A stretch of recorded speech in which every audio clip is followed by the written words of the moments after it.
We'll give it another minute and then we'll get started. I was going to tell Mark that in my drives cross country several times, the only drivers who could drive as fast and as crazy as New Jersey are Michigan people. Whenever I saw a Michigan license plate, I knew they were just going to keep up with me. They're not going to be like Pennsylvania and slow down. Birthplace of the automobile, baby, right That's outside right. of the Detroit, man. It's crazy. It's like the I think Pennsylvanians have it, like they drive as fast as their cars will go. You're on the Pennsylvania Turnpike and you're white knuckling it because like you see like a Honda Civic go 90 miles an hour. I've been all over the United States, and I'll tell you, right outside of the city in Jersey, man, like Hoboken, that area. I mean, it's like a speed strip, Yeah. Crazy. And the other key about New Jersey driving, if you want to turn left, you go right. Everybody knows that except the out-of-staters. I do like the full service gas, though. I like that. It's going to be that way forever. To me, jug handles make sense. You go to like North Carolina and somebody pulls a Yui on the left lane. You're like, different. Yeah. Okay, well, I guess we'll get started. It's 11:01. Good morning and welcome to Keep Middlesex Moving webinar series. I am Arlene Holt, and today our guests Chuck Feinberg and Marc Riccio will be giving presentations on the Mid-Atlantic Electric School Bus Experience Project. For those of you not familiar with KMM, we are the Transportation Management Association for Middlesex County. We work with employers, local and state government agencies to promote programs aimed at traffic mitigation, sustainability, and economic development. To learn more about us, please visit kmm.org or shoot us an email. Before we begin today's webinar, I just wanted to go over a few housekeeping details. The agenda will begin with a presentation from Chuck and then Marc. To ask a question, please use the Q&A feature on your screens. Once both presentations are complete, I will share the questions. This webinar will be recorded and can be sent to you along with the presentations at your request. Before we begin, let me introduce you to Bill Neary, our Executive Director. Thank you, Arlene. Good morning. I want to welcome you to our latest webinar. And the sessions we've had so far this year has been pretty exciting, and there's a lot more coming up in the future. I look forward to people joining us. Our first introduction is Chuck Feinberg. Chuck is the founder and the chairman of the board of the 501c3 nonprofit New Jersey Clean Cities Coalition, which promoted public-private partnerships to advance the market for alternative fuels. Its advanced technology vehicles and assorted infrastructure, fuel economy, and idle reduction initiatives. Current projects include policy support and technology deployment to public and private fleets, including the use of renewable natural gas, propane, hydrogen, and electrification of all vehicles. Feinberg has also secured and managed numerous federal and state grants, including a $54 million project for the transition of trash trucks and shuttle buses belonging to 15 public and private fleets for the cleaner fuels across New Jersey. In addition, Chuck is also an executive vice president for New Brunswick-based sustainability consulting firm Greener by Design. He has a Bachelor of Science degree in engineering from Tufts University, a law degree from New York Law School, and is admitted to the bar in New York and New Jersey. Our second speaker is Marc Riccio. He's the vice president of Highland Electric Transportation. It's a comprehensive turnkey solutions provider for electric school buses.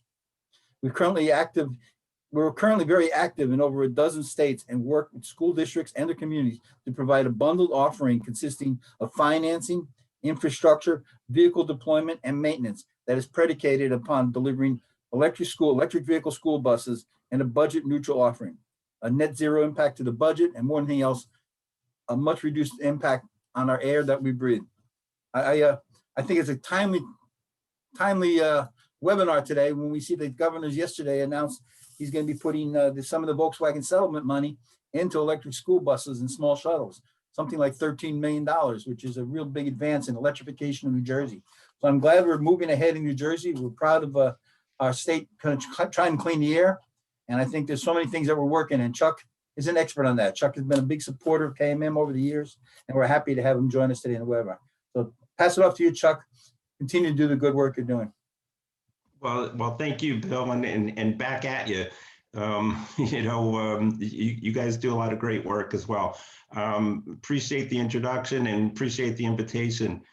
So, and thank you all for participating today. I know, you know, with a snow day, it's a challenge enough, but with everything else that's going on and has been going on for quite a while, I do appreciate your participation in this webinar. And as Bill says, it is a very exciting time here in New Jersey, particularly for electric vehicles. The governor announced 2 days ago $100 million commitment to fund projects that would electrify medium and heavy duty vehicles across the state. And we'll talk a little bit more about that as we go along. I believe 27 of the vehicles that were selected for funding are electric school buses in various districts across the state. And Marc will talk a little bit more about his particular project in Jersey City. But I wanted to introduce my organization to everybody and talk a little bit about the Mid-Atlantic School Bus Experience Project. And then Marc will talk about his program. So let me get this presentation going. Okay. Okay, so thanks for that introduction, Bill. As Bill mentioned, I am the Executive Director of the New Jersey Clean Cities Coalition. We are authorized by the U.S. Department of Energy in their Vehicle Technologies Office, and we're largely funded by them. And the whole goal, we are one of about 90 clean cities coalitions across the country. We're the only one in New Jersey. And the whole goal is to create public-private partnerships to push and advance the deployment of alternative fuel vehicles to reduce petroleum consumption in the transportation sector, and work with fleets, work with public and private entities to make this happen across all levels. So we were officially designated by the U.S. Department of Energy in 1997. Originally, it was actually a program within the Board of Public Utilities. But in 2009, I took the program out of the BPU and turned it into an independent nonprofit. And our stakeholders represent the broad spectrum of public and private interest across the state, and have relationships. And because of the Clean Cities network, we have relationships nationwide, and we can rely upon the DOE National Labs for any technical issues. And we also get the benefit of lessons learned from other coalitions across the country. But we're largely funded, as I mentioned, by the DOE, but we also rely on member donations and dues. Our formal dues structure has been suspended during COVID times, so we do rely on donations and sponsorships, grants and contracts. This bullet right here where it says $18 million over the last 5 years is already outdated, because as of 2 days ago, I'm proud to say that we were able to secure an additional $12 million of grant funding on behalf of our stakeholders. 10 out of the 11 project proposals that we were involved in were selected by the DEP for their funding. So pretty exciting stuff. But the challenge today is with school buses. What we want to talk about today is school buses. And you see electrification across the spectrum. And here's an electric vehicle run by Frito-Lay. And a Frito-Lay can move potato chips in electric vehicles. Then there's absolutely no reason that we can't be moving our students and our kids in zero-emission school buses. And that's what we need to figure out how to do. And that's what we're doing. But I want to give a little context, a little history. New Jersey does have a long history with electric vehicles. This is the actual home charging station of Thomas Edison that is in the garage in West Orange. Pretty scary looking piece of machinery, but I'm told that it did work back then. And we've come full circle. So from Thomas Edison's I don't even know what model that was, but it was electric, and you can't see in this picture, I guess it's on the other side of the vehicle, but this vehicle actually does have a New Jersey license plate on it. And the other picture there is a BMW electric vehicle that was unveiled at the Edison lab. That is one of my colleagues from the Department of Energy speaking there. But this is pretty close to the same location that the original Thomas Edison electric vehicle was. And as I said, things were evolving quickly.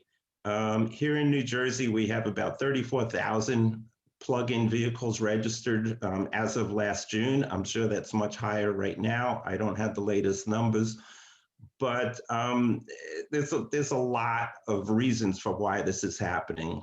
Government policy over the last couple of years is one thing, but the evolution in technology is probably a bigger thing, where the cost of batteries and the range of these vehicles has advanced so quickly and so far that these vehicles are becoming mainstream right now. And certainly for light duty vehicles, for passenger vehicles, they are mainstream, and every manufacturer of vehicles is making electric vehicles now. There's all kinds of new announcements coming out that I'm sure you've heard: General Motors, Ford, all of them. And it's not just for the luxury vehicles, it's across the range. But increasingly, and I'm sure Marc will talk to this also, increasingly we're seeing electrification in the medium and heavy duty sector also. I think the heavy duty sector, particularly long haul trucking, has a long ways to go. But in terms of school buses, that is a perfect application in most cases for electrification. And we need to encourage that to happen. Middlesex County, as it turns out, is the second highest county in terms of electric vehicle registrations in New Jersey, pretty close behind Bergen. And again, this is a few months old, but I'm sure those trends are continuing. But let's talk real quickly. Again, I'm going to defer to my colleague and friend Marc to talk about the technology itself. But electric school buses are here and now. They are being manufactured, they are being deployed, they are being used. And that the pace of those deployments is picking up tremendously. Lots of reasons for that: lower cost of maintenance, lower life cycle costs, a longer vehicle life, fewer parts to replace and repair, no engine oil, no transmission.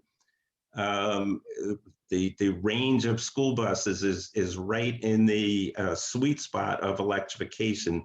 Most school buses drive less than 80 miles a day. The range of these vehicles can be up to 120 miles a day and maybe even further. And they're very easy to charge. There is some infrastructure upgrades that will be required, but they are not significant. And one interesting concept to keep an eye on as the technology is rapidly advancing is what we call vehicle to grid and vehicle to building, where in an emergency situation or even in terms of demand response or things along those lines, you can actually take the power that is stored in the battery of the vehicle when it's not needed and put it back into the grid or into your building. So in terms of shelter in place or anything like that, these vehicles can actually be a tool to help an emergency response. So the main program that I wanted to talk about is this grant that we are participating in from the U.S. Department of Energy. And terrible timing, but this grant kicked off in the spring of 2020, and probably the last thing that anybody wanted to be talking about at that time is new school buses. But that is what it is. We actually did get the Department of Energy recently to agree to extend the grant for another year. But the whole goal of the program is to get people familiar with the experience of having an electric bus in their fleet.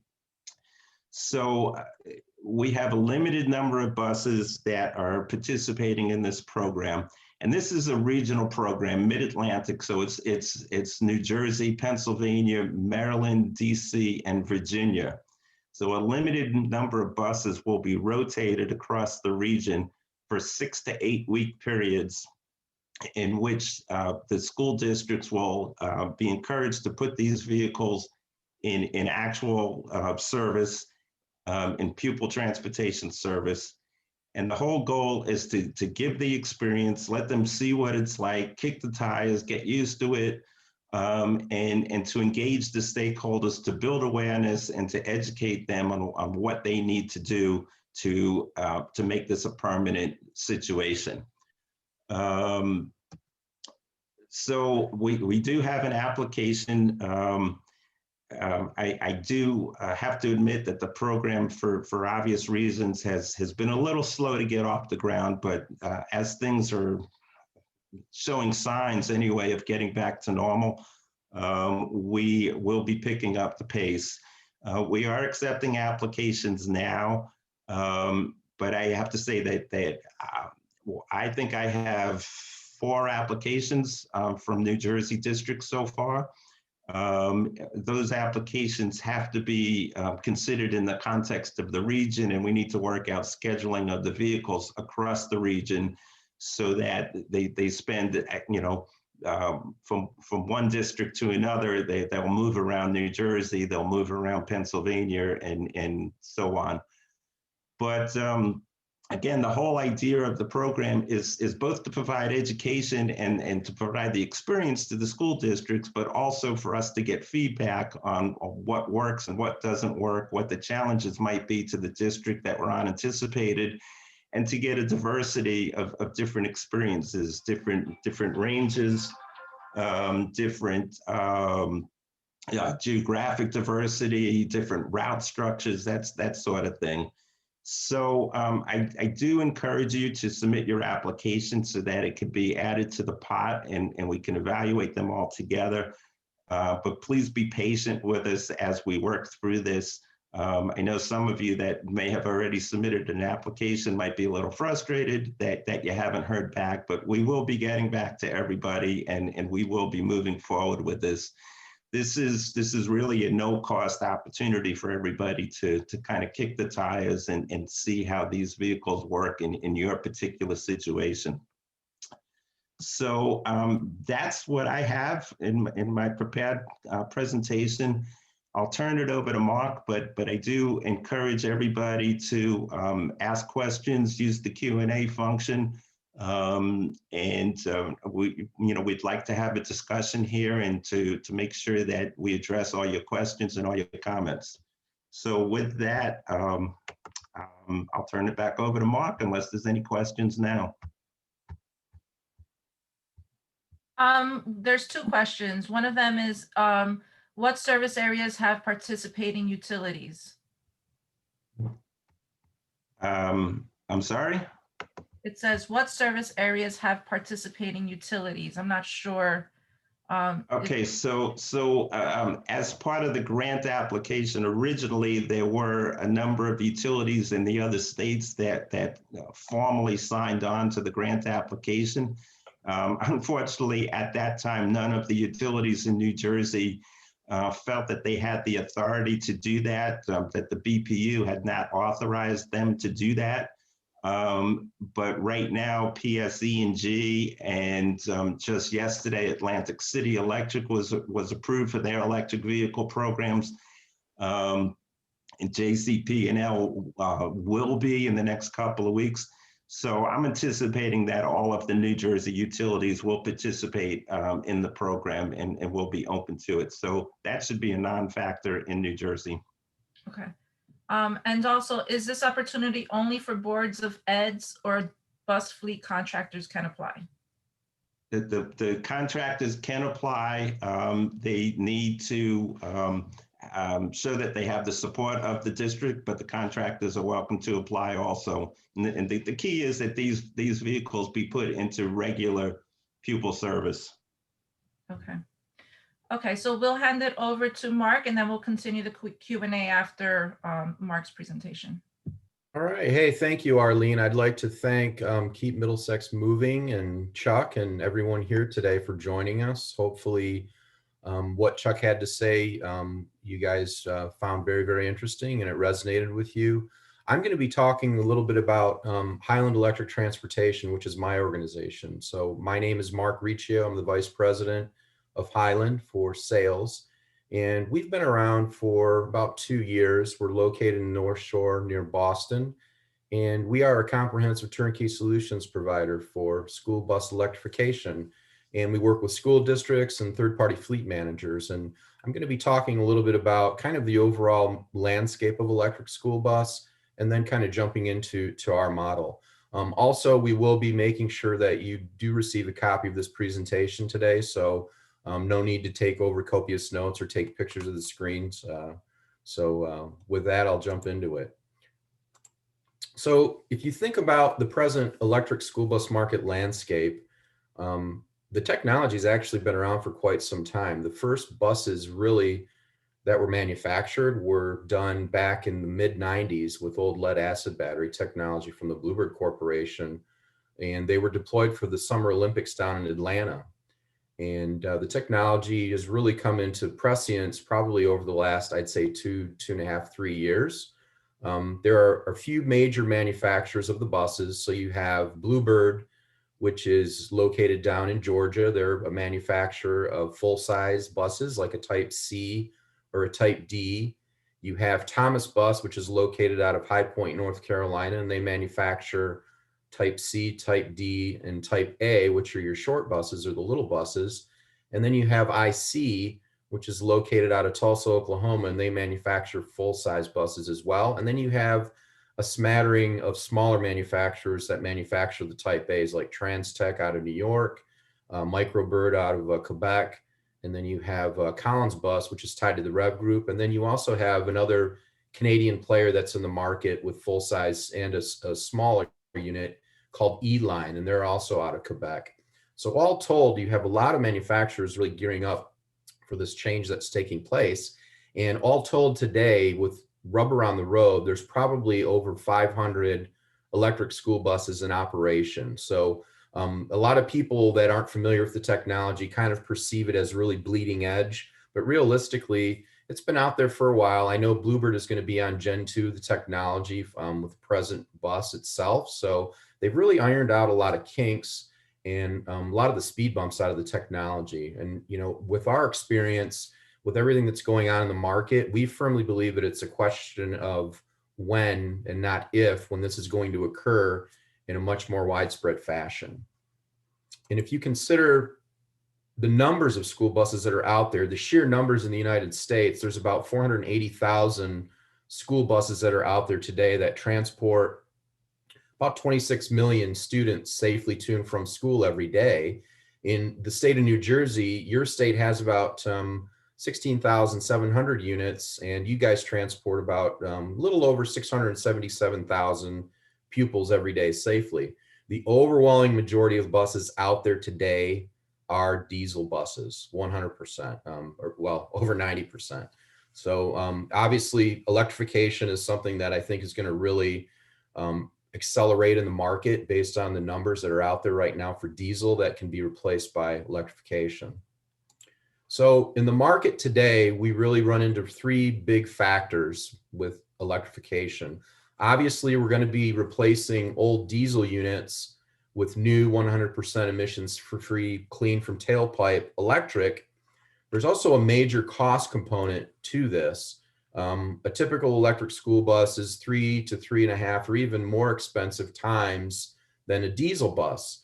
And, you know, first and foremost, most of the customers and prospects whom we deal with in school districts and third-party fleet managers, the complexity involved with this technology is really out of their depth. Because if you think about a school district or a 3PM, as we refer to a third-party fleet manager, you know, their concerns are on education and making sure that they transport children to safely to and from school every day. There's also another major obstacle that we see out there in the form of hidden infrastructure costs tied to this technology. There's a lot of buried soft costs that lurk beneath the surface that a lot of individuals whom we deal with, the overwhelming majority of our customers and prospects, have absolutely no clue that a lot of these soft costs are out there, and they can really torpedo a project even before it gets off the ground. in our experience, we've seen a lot of these buried costs range from anywhere from about 15 all the way up to 30% of total project cost. So it's a real hazard that's out there that most are unaware of. If you consider electrification itself, a district could choose to go down an independent path where they could seek the grant funds, they could design the depot infrastructure, they could select their hardware and software vendors, they could select and work with the electric utilities to do the interconnection permits to build the vehicle to grid arrangements. But most of all, they're going to have to seek ultimately taxpayer funding if they're a school district to cover these project costs for a technology that is really perceived as being something that's very new and very expensive. Most school districts are not willing to take that risk. So my organization, Highland Electric Transportation, offers a comprehensive turnkey solution in that we're going to offer a bundled product consisting of finance, maintenance, fueling, infrastructure, all bundled together to guarantee project success, mitigate the risk of our end user customer in a financial and managerial profile or aspect with this technology.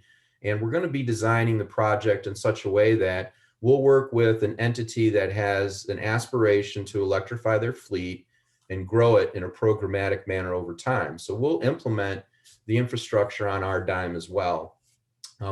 So essentially, if you think about what we're doing, we're kind of taking all the basket of, navigating all of this technology, all of the inherent risks that are tied to it, and the monetary or financial aspects, and we're shifting that away from a school district or third-party fleet manager. And Highland is taking that incumbent upon itself on our side of the fence, and we're willing to make a very heavily loaded front bet with our finance that we can replace old diesel with new clean electric for essentially the same cost that most individuals are operating, owning, and maintaining their diesel for today. So what we do is we do everything from soup to nuts.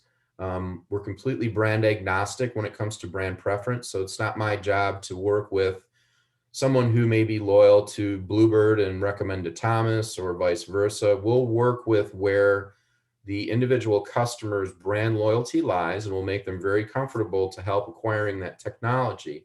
The only thing we really don't do is we do not provide drivers for these school buses because we feel that school districts and third-party fleet managers can do what they do best, which is to transport students to and from safely to school every day. And Highland will really handle everything else. So in essence, we'll do all the planning. We'll apply for all the grant funding. We have a grant writer on staff. Our hit rate with grants is about 100% when we apply for them. So we can really work with our end user customers to put together a very compelling narrative that tells a great story that hopefully will yield success of a grant application.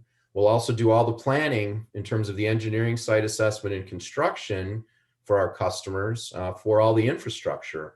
We'll pay for all that infrastructure out of our pocket, so the district doesn't have to take that risk with any cost overruns or any deadlines.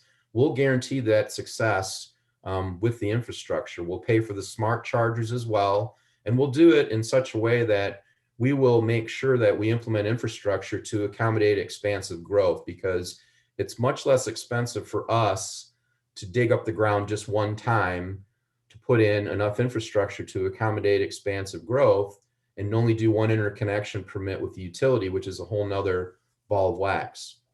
So we also will finance any incremental cost difference for these buses in terms of what's left over after grant funding and or vehicle to grid revenue.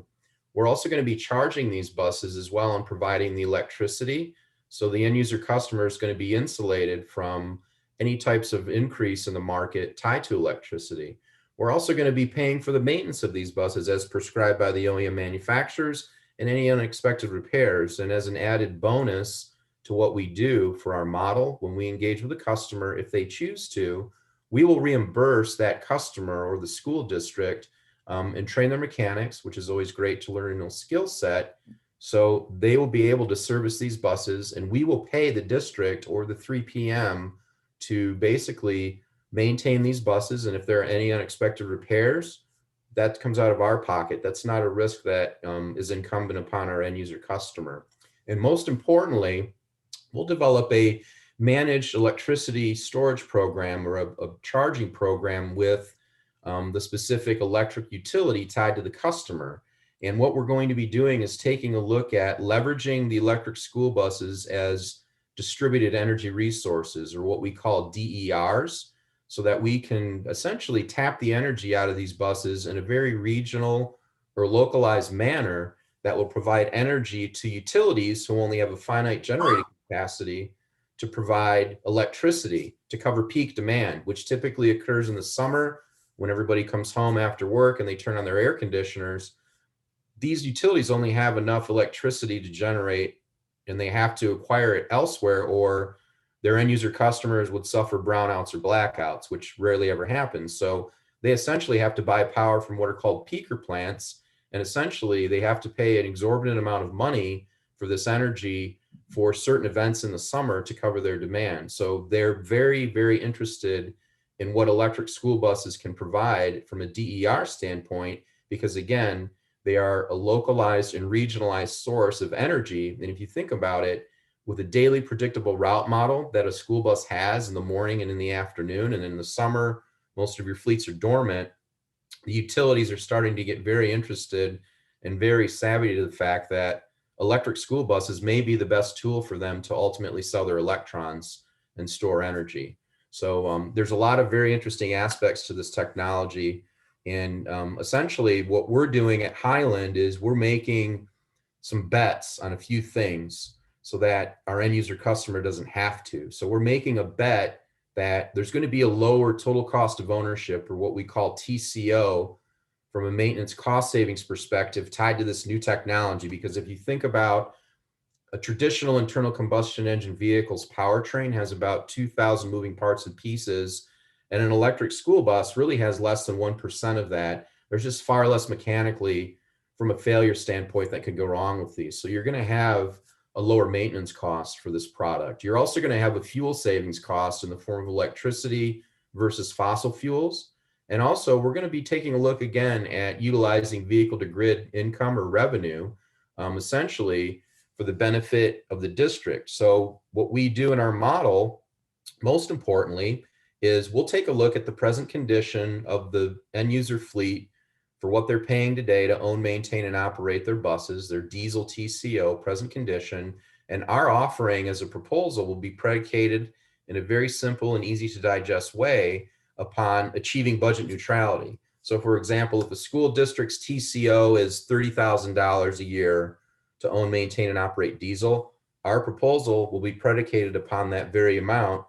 And we're going to be able to do that because we're going to be able to leverage a couple of different mechanisms. Number one, we're going to take a look at leveraging grant funding, similar to what just happened with the NJDEP's final round of VW, and also the RGGI funds that were awarded. And also we're going to be taking a look at leveraging income from vehicle to grid revenue. And we're going to take those two mechanisms and use them as semi-pass-throughs for the ultimate benefit of our end user, which is typically a school district or a third-party fleet manager. And over time as well, we're making a bet that as further penetration of this technology takes place in the market, there is going to be a correlation in unit price decrease, which is going to make our model even more advantageous over time, where we may be able to even achieve being budget friendly beyond budget neutral. So, we kind of bundle everything together in such a way to make it very transparent, easy to digest.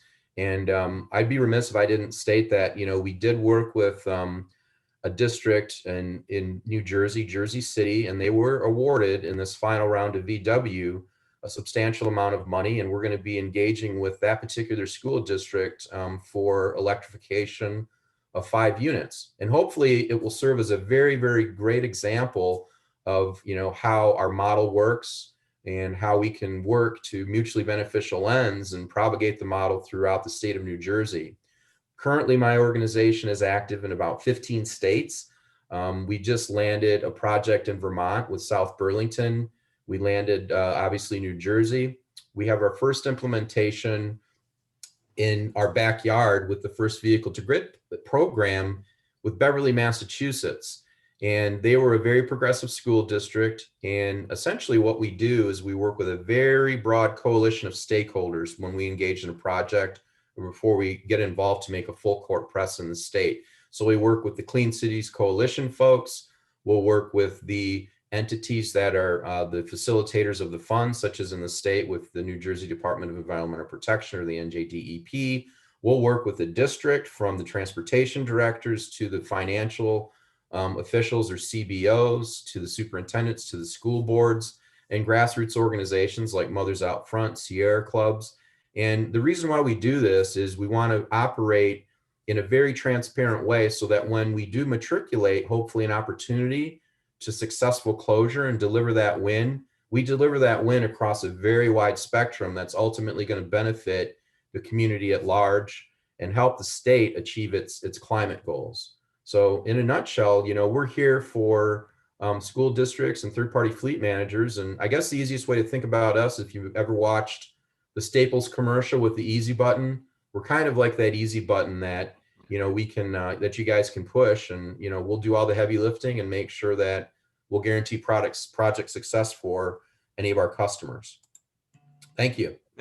That's great, Mark. Thank you. So you know, obviously that easy button has a lot that goes behind it. So yes, Mark, one of the questions that came in while you were speaking, I'm going to refer to you, and that expressed some concern about the battery life involved with vehicle to grid and the back and forth bidirectional charging. So can you address that?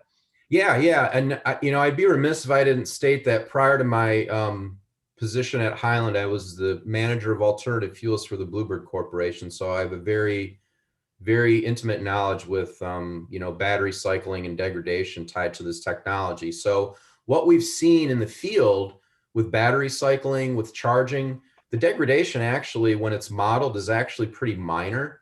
If there is any degradation with our model, we're taking that risk. So for example, if the battery system were to fail outside of a standard warranty, which is anywhere from 5 to 8 years on the battery, depending on the manufacturer, that's on Highland. That's not on the end user customer. So that's an aspect and a risk profile that the end user does not have to worry about when engaged with our model.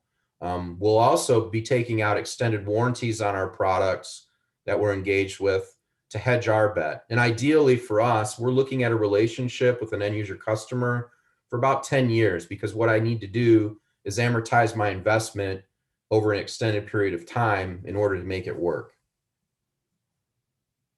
Well, Mark, I have just a comment to make. All the numbers you're saying, all the things you work at a turnkey is wonderful. I think it's great. But the other part that we always seem to forget is the other benefits beyond just the cost ratio. It's the health benefits. And we're talking about our children and everything else. And we know even in New Jersey, the increased blue skies that we had during COVID was a benefit that we had. So doing those type of things, we're talking about actually setting the stage in the future for a cleaner air and healthier environment. I think that's a big plus that you can't even measure into your equation. Yeah, absolutely. I mean, Jersey City, I think the reason why the project was selected by the NJDEP for VW funds, I mean, if you think about the fact that Hudson County has, over 11,600 cases of pediatric asthma, which can go into full-blown asthma as people reach adulthood. And, there was a recent study by Harvard. It was an epidemiological study that concluded that people that had developed adult asthma and had risk factors tied to that were 15% more likely to have mortality risk with COVID. So absolutely, it's very imperative. If you take a look at Jersey City in particular, where we're working, they literally are backing up in their school bus depot 25 feet away from row houses, about 25 feet. They're backing those buses up, those diesel buses. And when it's cold out, diesel fuel has paraffin wax in it, and you have to heat it up in order for it to kind of circulate, and you have to warm the engines, which means you're idling those buses to warm them up in those engine blocks in the morning on days like today. And if you could imagine a whole series of these type C and type D diesel buses backed up about 25 to 30 feet from the back doors of these row houses, idling probably for 30 minutes every morning. That's a big deal. That's a really big deal from a pollution standpoint. When you think about, you know, particulate matter 2.5 or PM 2.5, and, you know, it's no great mystery that, you know, diesel exhaust is a known human carcinogen in the state of California and the World Health Organization. Pretty soon it's going to be a known carcinogen everywhere else. So, you know, absolutely, these products absolutely do good. And, you know, I feel really good about what I'm doing. I can sleep at night knowing that we're replacing fossil fuel technology with something that is something that's going to make a difference and make a real change to the community and to the state. Absolutely. That could be part of the cost benefit analysis, definitely. You bet. Do we have any more questions, Chuck? I'm just looking now. There's one question about, actually, there were two questions about the heating and cooling and how that is accomplished on an electric bus. And tied to that also was driver training on how all of that operates. So Sure. again, I'll refer that to you, Mark. I know that will be part of our program in the Mid-Atlantic experience. That's one of the purposes is training for the drivers, but also the fleet managers and other stakeholders, and outreach to parents and teachers and everybody in the whole chain. But Mark, you can address the specifics of it. Yeah, absolutely. So for heating and cooling, if you think about the battery system, or we call it the battery management system, so the batteries have to be maintained at an optimal temperature. So basically the way that they do it is for most of the manufacturers, they cycle a fluid solution consisting of water and glycol through the batteries that constantly keeps them at an optimal temperature. So in the summer, they're going to be circulating, you know, cool water to keep the temperature at an optimum level. And in the winter, they're going to be circulating hot water or hot glycol solution with water to keep the battery at an optimized temperature. So essentially what they're doing is they're feeding potentially off of the heated solution in an electric heater system to take that excess heat and distribute it throughout the bus itself in a 100% electric heater environment. A lot of the manufacturers now are taking a look at hybrid heaters that are electric and potentially even fossil fuel fired heaters, which have a very minimal amount of exhaust tied to them or any type of contaminant or pollution. It's just a much more efficient way to deliver heat on a bus when it's cold. In terms of cooling a bus itself, you can equip these units with electric air conditioning. There are some hybrid units out there as well. So from that standpoint, you know, the manufacturer's done a very good job and have learned from, you know, Gen 1 to what's coming up now in Gen 2 to much more efficiently implement the systems and have what they call winter packs to make sure the batteries are insulated and that the thermal management systems are much more optimized with the batteries. In terms of training, all the OEMs or the manufacturers, the buses, offer great training programs for not only the drivers, but also the mechanics. So they will train the drivers how to drive in what's called regen or regenerative braking mode, which means that anytime that bus is moving any faster than about 5 to 10 miles an hour and the accelerator is not depressed, it's recapturing energy back into the system. So what we found with a properly trained driver with regen, we've seen recapture rates of anywhere from about 7 to 13% on a daily basis, which is another great aspect about this product. Another really interesting thing that we found with drivers that drive these electric buses that usually have switched from diesel, never want to go back because number one, electric is much more clean. It doesn't stink. You don't have to fuel it with diesel. It's much more quiet. And the batteries typically are positioned in the middle and lower section of the bus, kind of mounted between the two frame rails, which gives it a lower center of gravity. And a lot of drivers anecdotally have said that the bus actually feels better because it has a lower center of mass when it's traveling. And if you think about the fact that you have a direct drive motor, in an electric bus and there's no differential with the transmission, you have instant torque and you have power when you need it with these buses. So drivers tend to like that too as well. So there's a lot of different aspects to it. One thing that I also will say too, which is interesting, that I just heard out of a district that was one of the first in Texas to implement electric school buses. He said, you know, the craziest thing that we noticed is that these buses aren't being vandalized like traditional buses, and they were trying to figure out why. And they finally figured out the fact that, you know, most of these buses have monitoring systems or camera systems with sound on them. And electric school buses are so much more quiet. These systems now pick up just about everything that's going on these buses in terms of sound and video. And the kids got savvy to that, and they knew that they were being monitored more closely. So they weren't vandalizing the bus as much. And the guy was the transportation director whom I spoke to said, you know, I haven't replaced a seat cover in this bus yet. And normally we'd already be like on the second round of seat covers because these kids just absolutely destroy these things. They poke holes in them and vandalize them. And I think there's an aspect too with these kids that, you know, I think they respect this technology and they understand, you know, it's going to make a difference. And, you know, I think that plays into it as well. So there's a lot of interesting aspects in an ancillary fashion that come out of this as well that we're going to see more and more. Great.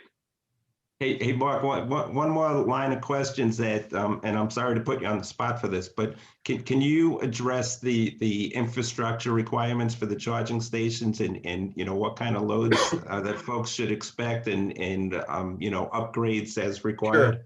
Yeah, absolutely. So, you know, typically with infrastructure, there's a couple of options out there. There's what we would call a level 2 charging system, which is going to give you a charge rate at 19.2 kilowatts per hour.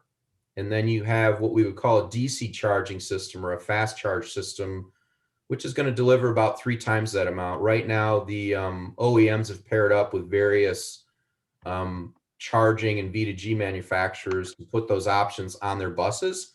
And right now, for a fast charge option, typically you're looking at an off-board DC smart charger that'll recharge the bus at 60 kilowatts per hour bidirectionally, which means with a smart charger, we can charge the bus at a higher rate, 3 times faster than a level 2. But also when the utilities say, okay, we have an event in the summer and we want coverage, we can discharge energy at 60 kilowatts back out to the grid, which would be 3 times faster than a level 2. All the projects that Highland gets engaged with, if we can, we'll always put in the DC option because we feel that it's much more efficient from a charge rate to have it, you know, 3-fold faster than a level 2. And, you know, from a bidirectional aspect, it just makes sense to do that. Does that answer the question? I believe so. Okay. Well, it doesn't look like we have any other questions. Anything on Facebook, social media? I see one question in the Q&A that just came in about autonomous potential in the future, and you know, and short of that, at least driver assistance technologies that are being Right. incorporated. Right. You know, if you think about you know, class 4 to class 5 autonomous, I don't think that's ever going to happen on a school bus, just because I think the kids would probably end up, you know, getting into fights, and, you know, you'd probably have to, you know, probably secure them down and, you know, compartmentalize them or something like that. I don't think that's ever going to happen. I do see a day coming though with automobiles, and this is going to happen sooner than later because they're already doing it in class 8 trucking, like on-road trucking with semis, where they're convoying these trucks and they have autonomous routes. And they're going to be doing that very soon with automobiles as well. I don't want to sound like George Jetson or anything, but I think in our lifetimes, you may see a time when you'll have almost like maybe a super Uber or a super Lyft out there, where you'll have a pool of vehicles that are completely autonomous, that you'll be able to basically, you know, dial up at your beck and call, and they'll be able to take you wherever you want. And there may be someday then this is maybe science fiction, but I'm going to go out on a limb. There may be someday when there may be even a negative value attachment to owning an automobile because it'll be cheaper for you to just use an autonomous service than to own an automobile. If you think about ownership of an automobile, I think the national average for people that actually use them as a whole is very minuscule. It's only like 5% of the time, you're in your car. I think it's like 5 to maybe 7%. So, absolutely things are happening, and they're happening very fast in the market, especially with electrification, and I'd also be remiss to state that, the Biden administration is going to be releasing funding probably within the next, my guess, 6 to 12 months, that will have a significant impact on this market, specifically into school bus as well. It'll trickle into a lot of different silos. So it'll absolutely be a further catalyst for the implementation of this technology. And again, as I said, I personally feel, and my organization feels, that it's only a question of, when, not if this occurs. And we're willing to invest in it and make a very heavily front-loaded bet. Our organization was just capitalized for over $250 million by a couple of private equity firms, one of which Bill Clay Ford of the Ford Corporation is a part of, and he's helping sponsor some of these projects. So we're very well capitalized. I think the market is absolutely prime for this, and we'd love to engage any further districts in New Jersey or even third-party fleet managers that may be interested in collaborating with us to mutually beneficial ends. Yeah, and I'll add to that I do expect additional programs and additional funding opportunities to be coming out of the Murphy administration over the next months and years, particularly with the proceeds of the regional greenhouse gas initiative.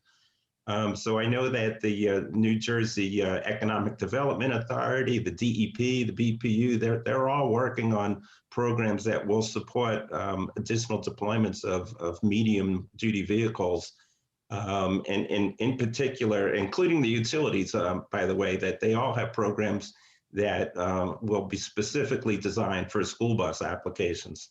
Yeah, absolutely. And I think that, they always say that, you kind of live through history and you don't realize it, and you kind of look back on it after it's over with and you say, wow, that actually happened. I think we're at a point right now in history where things are really starting to change, and there is going to be an acceleration of this technology. And, you're going to have individuals, and, human nature is abhorrent to change. But, I think that the more that we can get these projects out there that really are making a point that, number one, it works. Number two, it has a very significant positive impact, not only on the environment, but from a cost benefit aspect as well for the end user customers. I think it's only a matter of time before it kind of, proliferates upon itself. We're just trying to connect the dots in this early impetus stage, but I'm pretty driven to the fact that I think this is going to happen, and it's happening now in a very meaningful way. Well, I want to just throw in my 2 cents and say, Mark, Chuck, you guys are tremendous. You're doing a great job. I think the presentation you did was really something that we could really appreciate.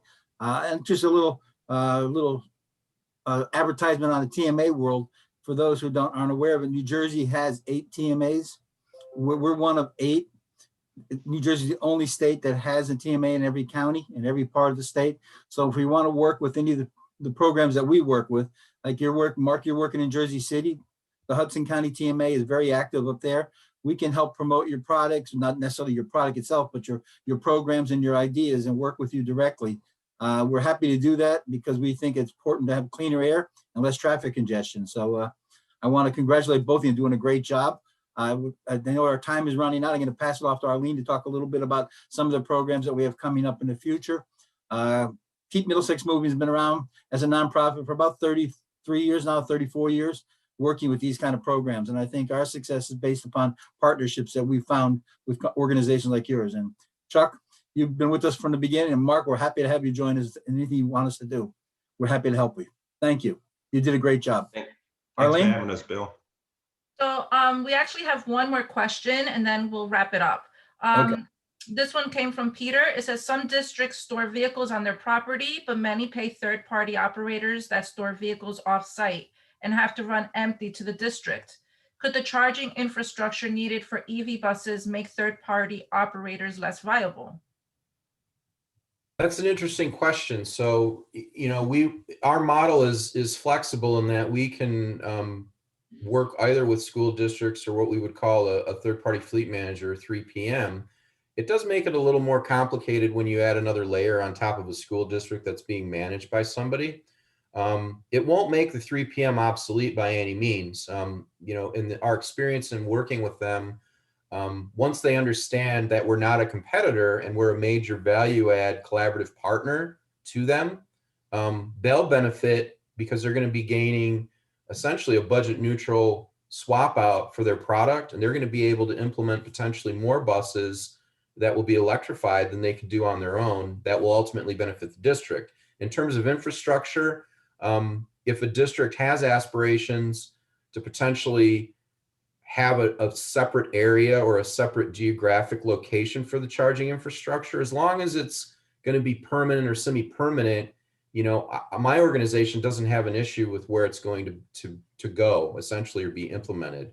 So from that aspect, again, what we're seeking is an entity that has an aspiration to electrify in a programmatic manner over time. We're looking to get engaged for probably a period of about 10 years in the state of New Jersey. And we're actually going to be paying for the infrastructure ourselves out of our dime. So we want to make sure that it's not going to move in a year, right? Because we essentially, we're paying for it. So at the end of the 10 years, this technology is going to be upgraded on our dime again if we choose to renew the relationship with the customer, or if another technology comes along and they want to go steer away from electrification, we'll just decommission the infrastructure at no cost to the end user customer. Thank you. Chuck, do you want to share the web address where they can find the application? Yeah, I did put it in the response to one of the questions, and it was in my presentation. So when you, I assume you'll share the presentation. Yep. But the short answer is you can find it on the website. It's of the Clean Cities Coalition. It's www.njcleancities.org, and from there you'll find the application. Well, thank you so much to Chuck and Mark for joining us this morning. I hope this presentation was very helpful to all the people who joined us as well. Our next webinar on women in transportation will be held on March 8th. To register, please visit kmm.org. Please stay safe out there and enjoy the snow. Have a great day. Thank you. Right. Thank you, everyone.